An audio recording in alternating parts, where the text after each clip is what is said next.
విశాఖపట్నంలో ఉన్నటువంటి యాదవుల తాలూకా చిరకాల కోరిక అయినటువంటి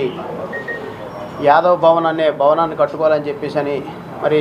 గత ఎన్నో ఏళ్ళుగా ప్రయత్నాలు చేసిన తర్వాత ఈరోజు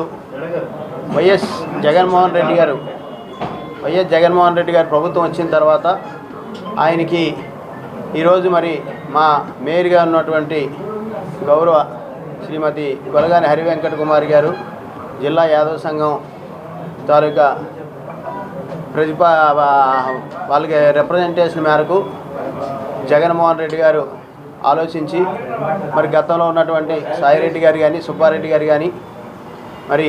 ముఖ్యంగా మరి మా మంత్రివర్యులు కారుమూరి నాగేశ్వరరావు గారి చొరవతో ఈరోజు యాదవులకి 50 సెంట్ల భూమి ఎండాడ హైవే మీద జీవో నెంబర్ 450 ద్వారా ఇవ్వడం జరిగింది. మరి దీని ద్వారా మేము విశాఖపట్నంలో ఉన్నటువంటి యాదవులందరం కూడా వైఎస్ఆర్ కాంగ్రెస్ పార్టీ ప్రభుత్వానికి కానీ జగన్మోహన్ రెడ్డి గారికి కానీ మరి ముఖ్యంగా మరి మా గౌరవ మేయర్ గారికి కానీ మరి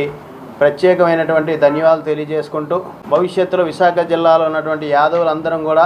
జగన్మోహన్ రెడ్డి గారికి రుణపడి ఉంటామని, జగన్మోహన్ రెడ్డి గారి ప్రభుత్వానికి మేము అందరం కూడా ఎల్లప్పుడూ కూడా మరి అండదండలుగా ఉంటామని చెప్పేసి ఈ ప్రెస్ మీట్ ద్వారా అందరికీ కూడా మేము తెలియజేసుకుంటున్నాం. Thank you.